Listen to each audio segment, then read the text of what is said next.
greatest trick the modern world ever pulled was convincing you that convenience was the same thing as happiness. Over the last 50 years, we systematically dismantled our civilization's physical architecture in exchange for speed, privacy, and frictionless digital control. We built an empire of isolation, and we called it progress. You don't just miss the objects of the 1970s, you miss a deeply specific, run-on-autopilot social contract that kept the human brain from feeling entirely alone. These are the 12 ordinary mechanics of daily life that used to keep Americans fundamentally happier, that we willingly traded away and can never, under any circumstances, get back. 12. The clothesline. Your laundry told the neighborhood everything. Cloth diapers meant a new baby. Work shirts meant dad had somewhere to be Monday morning. Sunday dresses meant company was coming. Anyone walking the block could read a family's week without ever knocking on a door. Neighbors didn't need to ask how you were doing. They just knew, and that knowing was its own kind of care. In the 1970s, your daily vulnerabilities were hung out in the open air, but your isolation was rare. Today, our domestic lives are sealed completely indoors, our clothes are hidden in automated dryers, and our loneliness is total.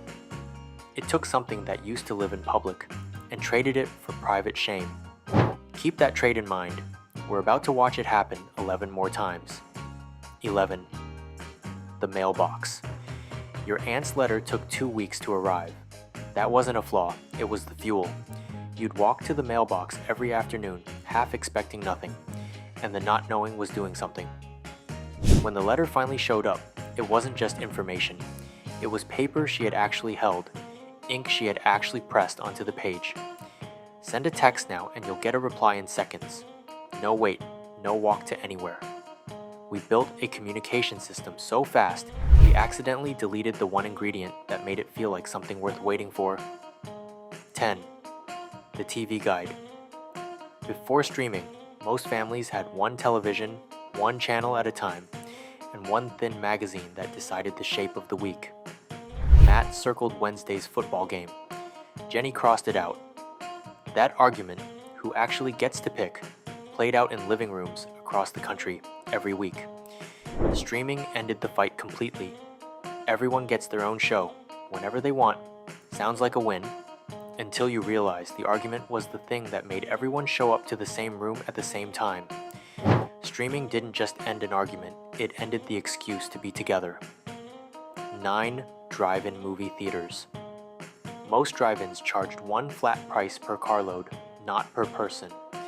That single decision changed who showed up and how they behaved. Nobody sat in silence facing forward. Kids could talk, parents could catch up. Families watched the movie and each other under an actual sky.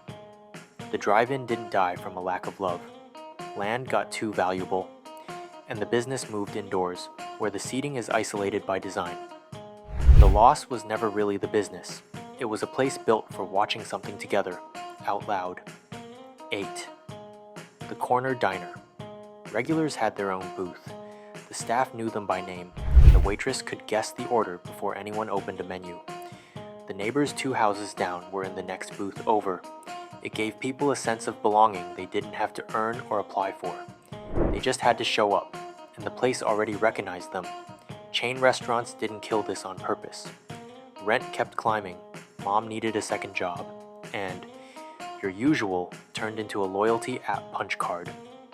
The app is arguably better at the job than Gia, who used to work the counter. Faster, more accurate. But it doesn't know your name, your husband, or how many kids you have. It never will. 7. Community recreation. Sometimes it was a bowling league. It didn't ask you to plan anything. It just existed on the calendar every week, whether you felt like showing up or not, and that's exactly why it worked. Modern outings run on convenience, which usually means back and forth scheduling and someone eventually canceling. A bowling league skipped all of that. Tuesday, 7 o'clock, same people, no negotiation. Communal friendship on autopilot. Bowling didn't disappear because people stopped liking it. What disappeared was the free time. More households needed a second income, and the evenings that used to be automatically free got filled with something else. Stop for a second, because there's a pattern hiding in plain sight. A clothesline, a mailbox, a TV guide, a drive-in, a diner, a bowling league. Every one of them put families in the same physical space, on a recurring basis, without anyone planning it. They walked in as if they were walking into their own living room, because in a real sense they were. 6. The record store. You'd walk in looking for one album and leave with a completely different one because the clerk thought your taste was mediocre and said so to your face. Today the algorithm recommends what you already like, tucking you deeper into your comfort zone. The record store clerk did the opposite. He handed you something unfamiliar because he wanted to argue about it. Digital streaming didn't kill music, it killed the argument. And that instinct crept into everything else we owned. Unfamiliar song on shuffle? The reflex now is to skip, not sit with it. 5. Fix it culture. When the toaster broke, the answer wasn't to unbox a new one. There was always some guy 3 blocks over who'd have it running again by Thursday. The TV too, and the iron year after year, on a first-name basis with half the street. He rarely charged more than the job was worth, which kept appliances in service for a decade or longer before anyone thought about replacing them. We didn't just stop repairing our toasters, we stopped building relationships with the people who knew how to save them. A repaired object carries a story. A replaced one is just a transaction destined for a landfill. 4. Lie away. If you wanted something you couldn't afford yet, the store didn't turn you away. It held the item, unsold to anyone else, while you paid for it little by little. Once the balance hit 0, you got to keep it. That's the exact opposite of the credit card that replaced it. Credit hands you the product today and asks you to worry about the money later. And that quiet, deferred worry makes some people a little less happy than they realize. Layaway made you wait, then pay, then earn it. Credit flipped the order. Get it now, figure out the cost afterward. It couldn't compete with instant gratification, so layaway faded from most counters, though it never fully disappeared. 3 S and H green stamps. Nearly every grocery trip earned Mom a handful of these stamps, which she'd bring home, wet with a sponge, and glue into a book kept in the kitchen drawer. Every single square of gummed paper licked and pressed into those kitchen books wasn't just currency. It was a tangible family record of a month's worth of shared meals. It took the mundane act of grocery shopping and turned it into an investment toward a collective goal. Today that's cashback percentages and app-based points. Faster, but requiring 0 effort and 0 attention. Green stamps had the whole family working toward a shared goal, togetherness again. And it wasn't only the family working in unity. 2. The neighbors. Kids left after breakfast and came home when the streetlights flickered on. Parents weren't tracking a blue dot on a phone. But almost every adult on the block was quietly watching anyway. Informal guardians who never signed up for the job. It takes a village to raise a child. In the 1970s, the village was whichever adults happened to be home on your street.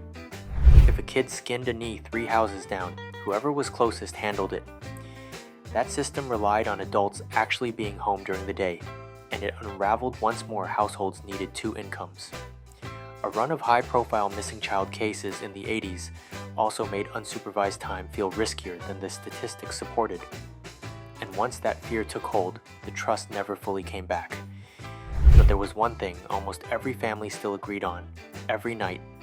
1. The 3 network evening news. For 30 minutes, most nights, most of America watched the same broadcast, from one of 3 networks, and walked away with the same set of facts. The same facts, not the same opinions, because people argued plenty. But the argument started from shared knowledge. Everyone had seen the same footage, heard the same reporter.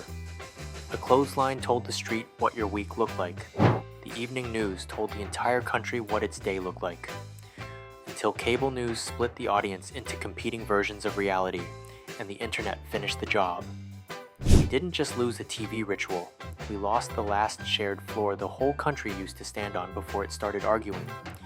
Every other item on this list took something social and made it solitary. This one took something factual and made it personal. That's a much harder thing to get back,